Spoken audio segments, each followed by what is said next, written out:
మరి ఏదైనా చెయ్యాలి అంటే భర్త అనుమతితోటో అత్తామామల అనుమతితోటో చేయాల్సిన పరిస్థితి ఉండే. ఆ రోజు వండి పెట్టడం ఇంట్లో వరకే చూసుకోవడం తప్పితే గడప దాటి బయటికి వచ్చినటువంటి సందర్భాలు లేవు. కానీ రాను రాను మారుతున్న సమాజంతో పాటు మరి మహిళల అవసరం కూడా కుటుంబంలో పెరిగింది. ఒక్క భర్త సంపాదిస్తే సరిపోదు, భర్తతో పాటుగా మహిళ కూడా సంపాదిస్తేనే కుటుంబం గడిచేటువంటి పరిస్థితికి వచ్చాము మనము. ఆ సమయంలో మరి రాజశేఖర రెడ్డి గారు ముఖ్యమంత్రిగా ఉన్నప్పుడు ఐకేపీ ప్రవేశపెట్టి మహిళా గ్రూపులను ఏర్పాటు చేసి పావలా వడ్డీ ఇచ్చి అభయాస్తం ఇచ్చి ఆ రోజు పెన్షన్స్ ఇచ్చి మరి అందరికీ కూడా ఇండ్లు ఇచ్చి మహిళల గౌరవాన్ని పెంచి ఆ రోజు గ్యాస్ కూడా దీపం పథకం ద్వారా ఇచ్చి మరి మహిళల కంట్లో కన్నీళ్లు రాకూడదు, మహిళలు సంతోషంగా ఉన్నప్పుడే కుటుంబం సంతోషంగా ఉంటుంది, కుటుంబం సంతోషంగా ఉన్నప్పుడే మన సమాజం సంతోషంగా ఉంటుందని మరి ఇటువంటి కార్యక్రమాలు ప్రవేశపెట్టినటువంటి మొదటి వ్యక్తి ఎవరంటే మన వైఎస్ రాజశేఖర రెడ్డి గారు. ఆనాటి కాంగ్రెస్ ప్రభుత్వం మరి తెలంగాణ రావాలని తెలంగాణ కోసం పోరాటం చేసినప్పుడు మహిళలందరూ కూడా ఇళ్లలోంచి బయటకు వచ్చి బోనాలు, బతుకమ్మలు, వంట వార్పు, ధర్నాలు, రాస్తారోకోలు అన్నింటిల్లో కూడా మగవాళ్లతో సమానంగా తెలంగాణ పోరాటంలో భాగస్వాములు అయినారు. మీరందరూ కూడా మీ కొడుకులకు మీ బిడ్డలకు ఉద్యోగాలు వస్తాయని, మీకు మంచి భవిష్యత్తు ఉంటుందని, తెలంగాణ వస్తే మనం అందరం కూడా సంతోషంగా ఉంటామని ఆనాడు పోరాటం చేస్తే మన పిల్లలు ఆ రోజు ఆత్మహత్య చేసుకుంటే సోనియా గాంధీ గారు ఎవ్వరూ కూడా ఇంకా చచ్చిపోవడానికి వీల్లేదు, మరి ఇంకొక ప్రాణం పోయినా మంచిది కాదు అని చెప్పి ఆమె తెలంగాణ ఇవ్వడం జరిగింది. మహిళ అంటే సోనియా గాంధీ అని మనం గర్వంగా చెప్పుకోవాల్సిన అవసరం ఉందని నేను చెప్తా ఉన్నాను.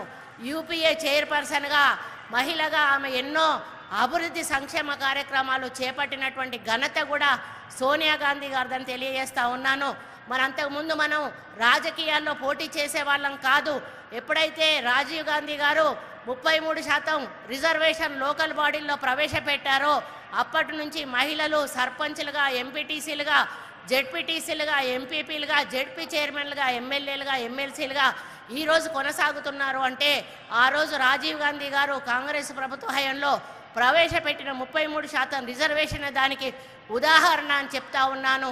ఈరోజు ఆ 33% రిజర్వేషన్ ద్వారానే నేను ఎంపీగా ఎన్నికై ఈరోజు ఎమ్మెల్యేగా ఎన్నికై మంత్రిగా మీ ముందుకు వచ్చాను అంటే కాంగ్రెస్ పార్టీ పుణ్యమే అని చెప్పి నేను సగర్వంగా చెప్పుకుంటా ఉన్నాను.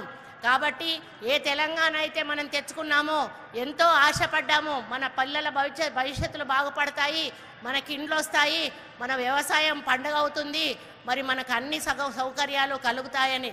కానీ మన తెచ్చుకున్న తెలంగాణ రాబందుల చేతుల పాలైంది. ఈ మన భవిష్యత్ అంతా కూడా రాళ్ల పాలైంది. మన నోటికాడ బుక్కను ఎత్తుకపోయి మరి కనీసం మహిళలను కూడా గుర్తించకుండా పోయిన ప్రభుత్వం మహిళా మంత్రికి కూడా అవకాశం ఇవ్వకుండా మరి మహిళలను పూర్తిగా నిర్లక్ష్యం చేసిన ప్రభుత్వం ఏదైనా ఉంది అంటే అది కేసీఆర్ ప్రభుత్వం అని చెప్పాల్సిన అవసరం ఎంతైనా ఉంది. మరి ఈరోజు కేసీఆర్ బిడ్డ మాట్లాడుతుంది మహిళల గురించి. అమ్మ తల్లి, నువ్వు మరి కేసీఆర్ బిడ్డగా ఉన్నప్పుడు, నేను అందులో ఎమ్మెల్యేగా ఉన్నప్పుడు, మరి నాకు మంత్రి ఇయ్యనప్పుడు నీకు మహిళలు గుర్తుకు రాలేదా అని చెప్పి నేను అడుగుతా ఉన్నాను. ఈరోజు సమావేశాలు పెడతా ఉన్నారు, బీసీలు అంటా ఉన్నారు, జ్యోతిరావు పూలే అంటా ఉన్నారు, మరి ఇంకోటి అంటా ఉన్నారు. ఇవన్నీ కూడా 10 సంవత్సరాలు మీరు అధికారంలో ఉండి ఎలుగబెట్టింది ఏంటిది అని చెప్పి నేను అడుగుతా ఉన్నాను. ఈరోజు 100 రోజులు కూడా కాలేదు కాంగ్రెస్ పార్టీ అధికారంలో వచ్చి 6 గ్యారంటీలను అమలు చేసే దిశగా ప్రజాపాలన మీ ముందుకు తీసుకొచ్చి ఇప్పటికే 4-5 గ్యారంటీలను అమలు చేసి ఈరోజు ప్రజల్లో మెప్పు పొంది ఇంతమంది 1,00,000 మంది మహిళలను ఇక్కడ ఒక్క దగ్గరికి చేర్చింది అంటే ఈరోజు కాంగ్రెస్ పార్టీ ప్రవేశపెట్టిన 6 గ్యారంటీలోని నేను గర్వంగా చెప్తా ఉన్నాను. రేవంత్ రెడ్డి గారు మరి ఏదైతే సోనియా గాంధీ గారు, రాహుల్ గాంధీ గారు, ప్రియాంక గాంధీ గారు హామీలు ఇచ్చారో ఆ హామీలను అమలు చేసే దిశగా వారు ప్రభుత్వాన్ని ముందుకు నడుపుతూ అక్కా చెల్లెలకు నిన్న ఇండ్లు కూడా మంజూరు చేయడానికి కార్యక్రమం స్టార్ట్ చేసిన విషయం కూడా మీ అందరికీ కూడా తెలుసు. మరి ఇంకా మిగతా విషయాలన్నీ కూడా ముఖ్యమంత్రి గారు మాట్లాడతారు. మహిళగా నేను మీ అందరినీ కూడా ఒకటే విజ్ఞప్తి చేస్తా ఉన్నాను. మన ప్రభుత్వం కాంగ్రెస్ ప్రభుత్వం ఇక్కడ కేంద్రంలో ఉంటేనే మన మహిళలకు అన్ని విధాలుగా మంచి జరుగుతుంది.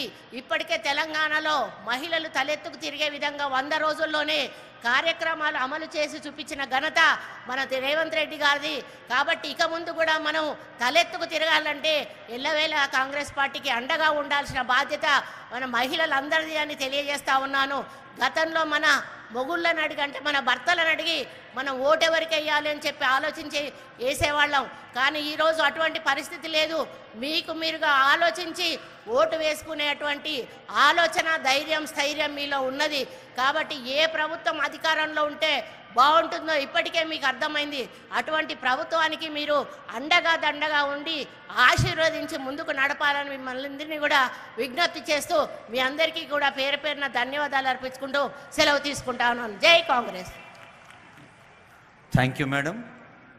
డాక్టర్ సీతక్క ధనసిరి తెలంగాణ మహాలక్ష్మితో అందరికీ చేకూరాలి ధనసిరి అంటున్నారు.